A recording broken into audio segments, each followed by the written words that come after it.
Good morning बच्चे। आज SST है ना। एसएसटी में हम ज्योग्राफी का चैप्टर नंबर 5 कर रहे हैं, जो है वाटर सराउंडिंग द कॉन्टिनेंट्स, है ना। इससे पहले हमने इस चैप्टर का यानी कि चैप्टर नंबर 5 का एक लेसन हमारा हो चुका है, यानी कि फर्स्ट पार्ट हमारा हो चुका है। आज हमारा सेकंड पार्ट है और ये लास्ट पार्ट है, ठीक है। तो आज हम इस चैप्टर को ख़त्म कर लेते हैं, क्योंकि थोड़ा सा ही है, ठीक है, ज़्यादा नहीं है, थोड़ा सा ही है, हमने आधा कर चुका है, तो आज हम इसको ख़त्म कर लेते हैं, ठीक है। अब थोड़ा सा मैं जो पिछले वाला क्लास जो हमारा लेसन हुआ था उसमें से थोड़ा सा मैं रिवाइज कर लेती हूँ, ठीक है।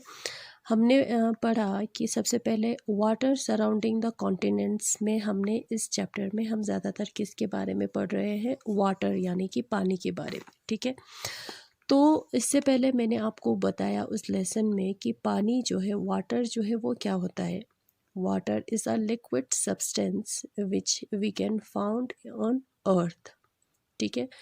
We can found water in 3 forms, that is solid, liquid and gas. Solid हो गया आइस, लिक्विड हो गया वाटर एंड गैस हो गया क्या, वाटर वेपर, है ना, वाटर वेपर, ठीक है, जो हमें मिलते हैं पानी, ठीक है। ये जो है 3 फॉर्म्स में हमें मिलते हैं, क्या, वाटर मिलते हैं, पानी मिलते हैं, ठीक है। तो वाटर जो है क्या है, एक लिक्विड सब्सटेंस है जो अर्थ पे मिलते हैं, जो कलरलेस होता है, कलर नहीं होता है, जिसका टेस्टलेस होता है, टेस्ट नहीं होता है, और जिसका कोई स्मेल नहीं होता है, ठीक है। तो हमने पढ़ा कि ज़्यादातर वाटर जो है, पानी जो है, वो हमें कहाँ पे देखने को मिलता है, सबसे ज़्यादा जो है ओशंस में मिलते हैं और सी में मिलते हैं, ठीक है। सागर और समुद्र में हमें पानी ज़्यादातर देखने को हमें मिलते हैं, है ना। उसके अलावा पानी जो है जहाँ पे मिलते हैं रिवर्स, ठीक है, ये लेक्स, जैसे कि ये नदी हो गया, तालाब हो गया, ग्लेशियर्स, ठीक है, वहाँ पे भी हमें पानी मिलते हैं। एज वेल एज कि एयर जो है, जो हवा जो होता है, उसमें भी हमें पानी मिलते हैं, किसके रूप में, गैस के रूप में, जो मैंने अभी आपको बताया, सॉलिड, लिक्विड एंड गैस, है ना। तो वाटर जो है एक जगह से दूसरी जगह मूव करते रहते हैं। जो पानी जो नदी में बह रहे हैं, वो पता नहीं कब हमारे घर के टैप में आ जाएंगे, है ना। तो पानी जो है एक जगह से दूसरी जगह मूव करते रहते हैं, ठीक है। फिर हमने वाटर साइकिल के बारे में हमने पढ़ा, है ना। अंडरग्राउंड वाटर क्या होता है वो हमने पढ़ा, है ना। तो वाटर जो है, पानी जो है, वो कितना ज़रूरी है हमारे लिए, है ना। वाटर जो है बहुत ज़रूरी है। जो वाटर जो है, पानी का जो वॉल्यूम जो है वो कांस्टेंट है, उसको we can not change the volume of water, है ना, उसको चेंज नहीं कर सकते। मगर जिस तरह से पॉपुलेशन जो है बढ़ रहे हैं, उसको उस तरह से पानी जो है उसको हम ज़्यादा यूज़ कर रहे हैं, है ना। पानी जो है we use water in increasing way, है ना, बहुत ज़्यादा जो है पानी हम यूज़ कर रहे हैं। जैसे पॉपुलेशन जितना बढ़ेगा उतना ज़्यादा पानी के लिए वाटर का डिमांड होगा, है ना। वाटर तो, पानी तो किस लिए नहीं चाहिए होता है, पीने के लिए चाहिए होता है, खाना बनाने के लिए चाहिए होता है, कपड़े धोने के लिए चाहिए होता है, नहाने के लिए चाहिए होता है ना। तो ये तो छोड़ो, जो एनिमल्स होता है, जो प्लांट्स होता है, सबको पानी चाहिए होता है ना। तो पानी के बगैर तो लाइफ तो इम्पॉसिबल है ना। ऐसा नहीं है कि पानी ख़त्म हो जाएगा, एक दिन ख़त्म हो जाएगा, ये सारा पानी गंदा हो जाएगा तो कोई बात नहीं, हम रह लेंगे, ऐसा तो बिल्कुल नहीं हो सकता, है ना। तो इसलिए हमें क्या चाहिए, क्या करना चाहिए, वाटर कंजर्वेशन जो है हमारे लाइफ का पार्ट होना चाहिए, है ना।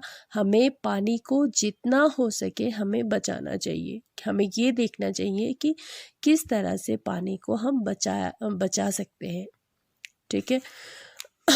वाटर डे सेलिब्रेट किया जाता है 22 मार्च को एवरी ईयर, ठीक है। तो वाटर जो है सेव करना चाहिए, और किस तरह से हम पानी को सेव कर सकते हैं, बचा सकते हैं, तो वो मैंने आपको बताया था कि उस लेसन में, है ना, कि किस तरह, ऐसे कौन से तरीके हैं जिससे हम पानी को बचाया जा सकता है, ठीक है। तो वाटर डिस्ट्रीब्यूशन भी हमने पढ़ा कि किस तरह से पानी को डिस्ट्रीब्यूट किया है पूरे अर्थ पे, है ना। कहते हैं कि वैसे तो ये 75% जो है वो पानी है ना। अर्थ का जो 75% जो है वो पानी है, मगर जब हमने इसके डिस्ट्रीब्यूशन को देखा तो हमें ये पता चला कि जो फ्रेश वाटर जो है वो तो बिल्कुल ना के बराबर है, 0.009 कुछ है ना। सबसे ज़्यादा पानी जो है वो किस में परसेंट जो है, वाटर जो है किस में है, ओशंस में है, जो सलीन है, जो सॉल्टी है, यानी कि जो हमारे काम के नहीं है ना। और कुछ पानी जो है वो ग्लेशियर में है, वहाँ तक पहुँचना जो है वो मुमकिन ही नहीं है। कौन बाल्टी लेके वहाँ पे पानी लेने के लिए जाएंगे, है ना। तो ये भी हमारे लिए हमारे पहुँच से बाहर है, तो ये भी हमारे लिए यूज़फुल नहीं है, यूज़लेस है ना। तो ले देकर जो फ्रेश वाटर जो है, जो पीने लायक जो पानी होता है वो बहुत ही कम है ना। तो इसलिए हमें क्या करना चाहिए, वाटर कंजर्व करना चाहिए, ठीक है, बचाना चाहिए। ये मैं आपको थोड़ा सा रिवाइज कर रही हूँ, ठीक है। तो आज हमारा है ओशन मूवमेंट्स।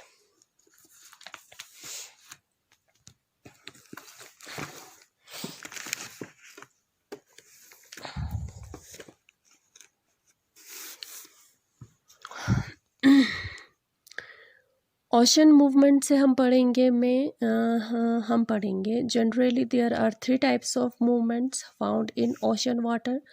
सागर के पानी जो है वो मूव करते हैं, मूवमेंट्स करते हैं वो 3 तरीक़ों से। कौन कौन सा है, वेव्स है, टाइड्स है, ओशन करंट्स है। ये क्या है, मूवमेंट्स ऑफ ओशंस है, ओशन वाटर है, ठीक है। कौन कौन सा, वेव्स, टाइड्स और ओशन करंट्स, ये है ओशन वाटर मूवमेंट्स, ठीक है। सबसे पहले जो है वेव्स के बारे में, वेव्स क्या होता है उसके बारे में। वेव्स यानी कि हिंदी में हम इसको लहर कहते हैं, ठीक है। When wind blow over the sea causes big ripples, जब विंड यानी कि हवा समुद्र के, सागर के पानी के ऊपर, ठीक है, ये सागर है, पानी है, उसके ऊपर जब हवा चलेंगे, विंड चलेंगे, यहाँ से विंड है, हवा ब्लो करेंगे, हवा चलेंगे, तो ये सागर का पानी जो है विंड के एनर्जी के कारण इस तरह से हो जाएगा, इस तरह से, ठीक है, जिसको हम कहते हैं वेव्स, लहर, ठीक है, उसको हम कहते हैं वेव्स, ठीक है। और ये वेव्स जो है किसके कारण बनते हैं, विंड के कारण, हवा के कारण बनते हैं, ठीक है। अब ये कितना वेव्स जो है कितना स्ट्रॉन्ग होगा वो डिपेंड करेगा हवा पे, विंड पे, ठीक है। अगर विंड स्ट्रॉन्ग होगा तो ये वेव्स भी स्ट्रॉन्ग होगा, अगर विंड स्ट्रॉन्ग नहीं होगा तो ये वेव्स भी स्ट्रॉन्ग नहीं होगा। तो ये वेव्स जो है ये कंटिन्यू चलता रहता है, लहर जो है कंटिन्यू होता है, ठीक है। तो जितना ये स्ट्रॉन्ग वेव्स होगा वो डिपेंड करेगा किस पे, विंड पे। ड्यूरिंग स्ट्रॉम यानी कि तूफान, जब तूफान आता है तो ये वेव्स जो है बहुत ही स्ट्रॉन्ग हो जाता है और बहुत ही हाई ऊपर तक चले जाते हैं, जिसकी वजह से नुकसान हो जाता है बहुत ज़्यादा, आसपास के जगह जो है उनका बहुत ज़्यादा नुकसान कर देता है, जो वो जगह जो समुद्र के आसपास हो, जिसको कोस्टल एरियाज कहते हैं, ठीक है। सुनामीज जो है वैसे ही एक बिग वेव्स है, ठीक है। जब स्ट्रॉम आता है, जब तूफ़ान आता है, तो तूफ़ान जो है जब समुद्र के पानी के ऊपर जब तूफ़ान आएगा तो उसके वजह से ये वेव्स जो है, लहर जो है वो भी स्ट्रॉन्ग हो जाएगा। अब इतना है तो ये उतना ज़्यादा हो जाएगा, और जो आसपास के इलाके जो है उसका पूरा जो है उनका बहुत ज़्यादा नुकसान कर देते हैं। उनके प्लांट्स, पौधे जो है, क्रॉप्स जो है वो उसका नुकसान कर देते हैं, प्रॉपर्टी का नुकसान कर देते हैं। ठीक है, तो ये हो गया हमारे वेव्स के बारे में। उसके बाद है टाइड। टाइड, ठीक है, ज्वार। Sea water rise and falls twice daily at an almost regular interval in response to the gravitational pull of the sun and the moon। समुद्र का, सागर का पानी जो है दिन में, पूरे एक दिन में एक बार ऐसे ऊपर आते हैं और फिर इस तरह से नीचे चले जाते हैं, उसको कहते हैं टाइड। और टाइड जो है किसके कारण आते हैं? सन और मून के ग्रेविटेशनल पुल के कारण। सन और मून का जो आकर्षण जो शक्ति होता है उसके कारण जो है समुद्र का पानी जो है 2 बार दिन में ऊपर और नीचे चले जाते हैं, उसको टाइड कहते हैं। ठीक है। Rising of the sea water is called high tide, whereas falling of the sea water is called low tide। जब ये ऊपर आएगा पानी, समुद्र का पानी, सागर का पानी जब ये ऊपर आएगा तो उसको हम कहेंगे हाई टाइड। जब ये नीचे चला जाएगा उसको हम बोलेंगे लो टाइड। समझ में आया? जब ये ऊपर आएगा तो उसको हम हाई टाइड बोलेंगे, जब ये वापस चला जाएगा यानी कि नीचे चला जाएगा उसको हम लो टाइड बोलेंगे। ठीक है। Tides are important. टाइड जो है वो भी इम्पोर्टेंट है ना। कभी कभी नुकसानदायक भी होता है और इम्पोर्टेंट भी होता है। इम्पोर्टेंट किस में होता है? फिशिंग जो मछली पकड़ते हैं ना उसमें इम्पोर्टेंट होता है। और नेविगेशन, सेलिंग ऑफ शिप्स, है ना, सेल करते हैं ना एक जगह से दूसरी जगह, जो शिप्स को चलाते हैं उसको नेविगेशन बोलते हैं। उसमें भी जो है टाइड जो है उसमें इम्पोर्टेंट है। ठीक है। अब क्या होता है, किस तरह से some time high tides enable big ships to enter the harbour. अब मान लो यहाँ पे हार्बर है, ये पानी है, यहाँ पे हार्बर है, हार्बर ये जहाँ पे शिप को रखा जाता है समुद्र के। ठीक है, यहाँ पे हार्बर है, यहाँ पे क्या है, ये पानी है। अब यहाँ पे क्या होगा, यहाँ पे एक शिप है, मान लो यहाँ पे एक शिप है। ठीक है। अब यहाँ से ये क्या होगा, जब ये टाइट होगा, जब पानी इस तरह से ऊपर आएंगे, लहर जो है जब पानी इस तरह से टाइट जो है हाई टाइट हो जाएगा, तो इस हाई टाइट के एनर्जी के कारण ये शिप जो है इस हार्बर में चला जाएगा, जो यहाँ पे इसको रखा जाता है। ठीक है। तो हाई टाइट के कारण ये शिप जो है, समुद्री जहाज जो है इस हार्बर में, ये अपने आप इस टाइड के एनर्जी के कारण जो है वजह से, उसकी वजह से इसमें ये अंदर चला जाएगा, जो जहाँ पे उसको रखा जाता है। ठीक है। तो इस तरह से टाइड को यूज़ में लाया जाता है। ठीक है। कभी कभी जब ऐसे आएंगे तो ये इसमें चला जाएगा हार्बर में, और जब ये लो टाइड हो जाएगा उसको बाहर भी निकाला जा सकता है। ठीक है। एक रिवर पोर्ट है, कहाँ पे? हुगली, जो कोलकाता में है। ये वही इसी टाइड के उससे ऑपरेट करते हैं, जो एक एग्जाम्पल है। ठीक है। ये हो गया टाइड के बारे में। उसके बाद है ओशन करंट। ठीक है। The movement of ocean water in a particular direction is called ocean current. जब ओशन वाटर एक मिनट।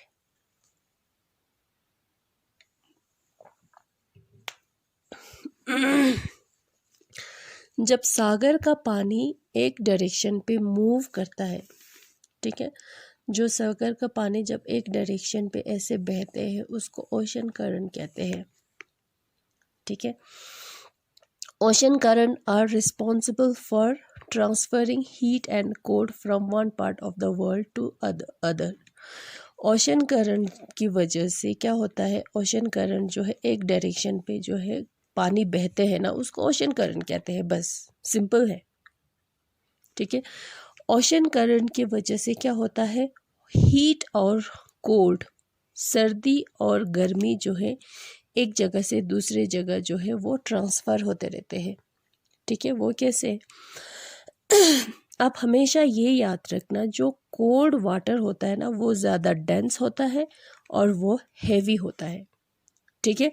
तो इसलिए वो हैवी होने के कारण वो सिंक हो जाता है, यानी कि डूब जाना, नीचे चले जाते हैं, किसके, वार्म वाटर के, ठीक है।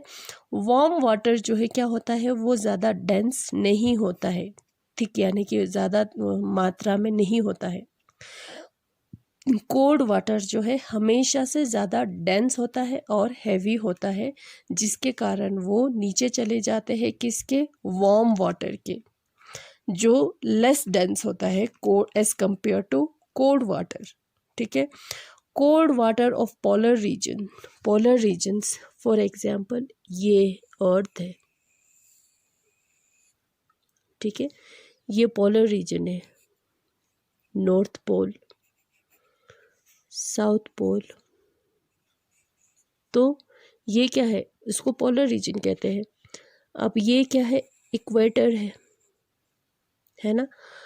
अब यहाँ पे क्या होगा, वार्म होगा, टेम्परेचर यहाँ पे वार्म होगा, यहाँ पे क्या होगा, कोल्ड होगा, इधर भी कोल्ड होगा। क्यों होगा ये कोल्ड, इधर क्यों होगा, इधर वार्म क्यों होगा, क्योंकि यहाँ पे सनरेज जो है वो डायरेक्ट पड़ता है और ज़्यादा पड़ता है, तो इस वजह से ये जो इक्वेटर वाला जो पार्ट्स होता है ना, तो यहाँ पे क्या होता है, वेदर जो है, क्लाइमेट जो है वार्म होता है। तो यहाँ पे नॉर्थ पोल में यहाँ पे एक तो स्लैंटिंग पड़ता है, सीधा नहीं पड़ता है, स्लैंटिंग पड़ता है, तो उस वजह से यहाँ का वेदर क्लाइमेट जो है वो क्या होता है, कोल्ड होता है। अब जो पानी यहाँ पे होगा, जो ओशन यहाँ पे होगा, वो पानी क्या होगा, वार्म होगा, और जो पानी यहाँ पे होगा तो वो क्या होगा, कोल्ड होगा, ठीक है। वार्म वाटर, ठीक है, cold water, cold water of polar region move slowly towards the equator along the bottom. Warm water of equator move towards the poles from the surface. अब क्या होता है, जो ये वार्म वाटर होता है वो मूव चले जाते हैं, स्लोली चले जाता है कोल्ड जगह की तरफ। अब जहाँ पे ये कोल्ड वाटर होता है वो चले आते हैं यहाँ पे, कहाँ पे, जहाँ पे वार्म होता है ना वहाँ पे आज चले जाते हैं।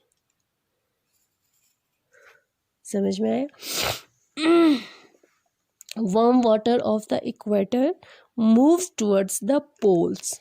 वार्म वाटर इक्वेटर पे क्या होगा, वार्म वाटर होगा, वो किसकी तरफ मूव्स करते हैं, पोल्स की तरफ, जो क्या होता है, जो कोल्ड है, ठीक है। There are two types of ocean currents. Ocean currents दो तरह के होता है, एक कोल्ड करंट्स और एक वार्म करंट्स। कोल्ड करंट्स होता है, पोलर एरियाज की तरफ से कोल्ड करंट्स आते हैं, और जो इक्वेटर एरियाज जो होता है वहाँ से वार्म करंट जो है वो बहते हैं। यहाँ से गर्म पानी बहेगा और यहाँ से ठंडा पानी। समझ में आया, ये है। Mixing of cold and warm current cause fog. जब ये दोनों मिक्स हो जाता है, कौन सा, वार्म करंट और इसकी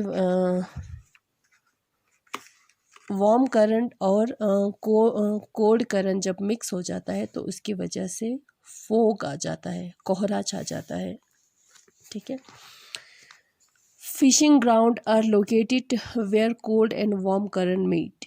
फिशिंग ग्राउंड जहाँ पे फिशिंग किया जाता है वो ज़्यादातर कहाँ पे होता है? उस एरिया में होता है, उस जगह में होता है जहाँ पे warm cold and warm current जो है, पानी जो है वो मिलते हैं।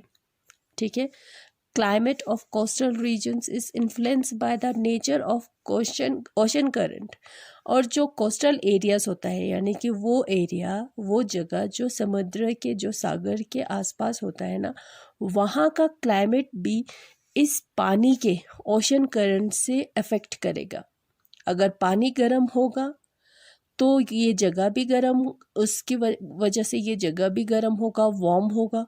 अगर पानी ठंडा होगा तो उसके कारण ये इस जगह का क्लाइमेट भी ठंडा होगा। Warm current make the place warmer. Warm current की वजह से, गर्म पानी की वजह से, गर्म पानी क्या कर देते हैं? उस जगह को वार्मर कर देते हैं, गर्म कर देते हैं। और कोल्ड करंट जो है प्लेस को क्या करते हैं? कोल्ड कर देते हैं, कोल्डर कर देते हैं, ठंडा कर देते हैं। ठीक है। Warm current cause rainfall. Warm current की वजह से रेनफॉल भी हो जाता है क्योंकि एयर जो है एब्जॉर्ब कर लेते हैं, क्या? मॉइस्चर एब्जॉर्ब कर लेते हैं। ठीक है। कोल्ड करंट की वजह से क्या होता है? ड्राई हो जाता है और क्लाइमेट जो है वो कोल्ड हो जाता है। समझ में आया? नेविगेशन जो है वो, सेलिंग ऑफ शिप जो है उस पे भी इफेक्ट पड़ता है। किसके कारण? ओशन करंट के कारण। अब किस तरह से? जब सेलिंग शिप इन करंट डायरेक्शन, अगर पानी इस तरफ बह रहे हैं, सोचो अगर पानी इस तरफ बह रहे हैं तो ये जो शिप जो है, अगर ये शिप जो है इस तरफ चला रहे हैं तो ये आसान है, इसके लिए इजी है ना।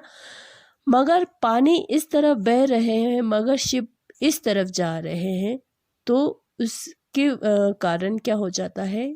उसको चलाने में, सेल करने में मुश्किल हो जाएगा। समझ में आए? जिस डायरेक्शन में पानी जाते हैं, अगर मैं आपको फिर से बताऊं, जिस डायरेक्शन में पानी जाते हैं अगर उसी डायरेक्शन में शिप को चलाए, समुद्री शिप को, जहाज को चलाए, तो उस जहाज को चलाना, उस शिप को चलाना आसान होता है। ठीक है।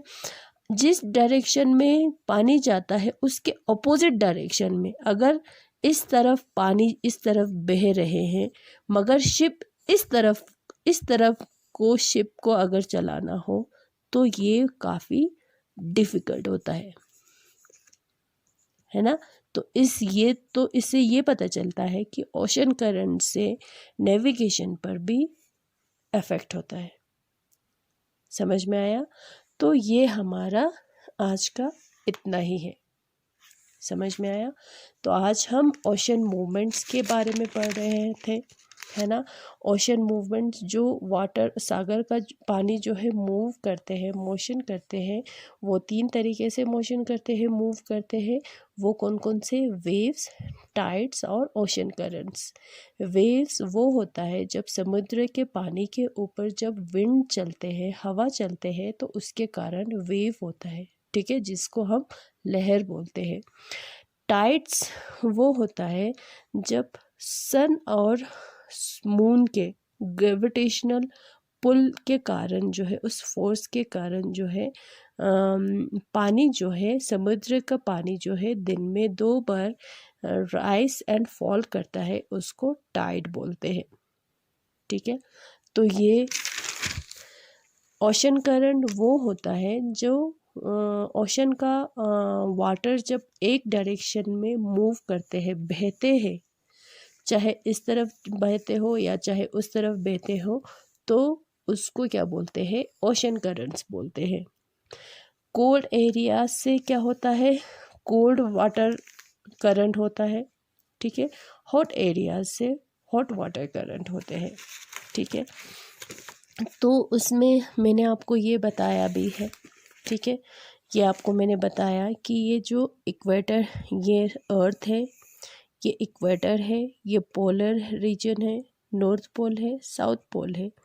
यहाँ पे वार्म होगा क्योंकि सनरेज जो है डायरेक्ट पड़ेंगे, है ना। यहाँ पे कोल्ड होगा क्योंकि सनरेज जो है वो स्लैंटिंग पड़ेंगे, है ना। तो यहाँ पे जो पानी होगा, जो वाटर होगा वो वार्म होगा, और जो यहाँ पे जो पानी होगा वो कोल्ड होगा, ठंड होगा, ठीक है। और ये कोल्ड वाटर जो है क्या होता है, ज़्यादा डेंस होता है और हेवी होता है। तो ये जगह जो है कोल्ड एरिया से कोल्ड वाटर मूव करेंगे और हॉट एरिया से हॉट वाटर मूव करेंगे। समझ में आया। तो हॉट ओशन करंट दो तरह के होता है, एक cold current, to types of ocean current, cold currents and warm currents, ठीक है, ठंडा पानी या गर्म पानी, ठीक है। तो ये है बस कोल्ड एंड जब कोल्ड करंट और वार्म करंट जब मिक्स हो जाता है तो उसकी वजह से फॉग हो जाता है। फिशिंग जो है वो जहाँ पे warm and cold current meet मिलते हैं वहाँ पे फिशिंग ग्राउंड होते हैं। क्लाइमेट ओशन करंट की वजह से क्लाइमेट पे भी असर पड़ता है, ठीक है। तो नेविगेशन में भी असर पड़ता है। बस इतना ही है। तो नेक्स्ट चैप्टर में हम, नेक्स्ट लेसन में इस चैप्टर का हम एक्सरसाइज करेंगे, ठीक है। Thank you.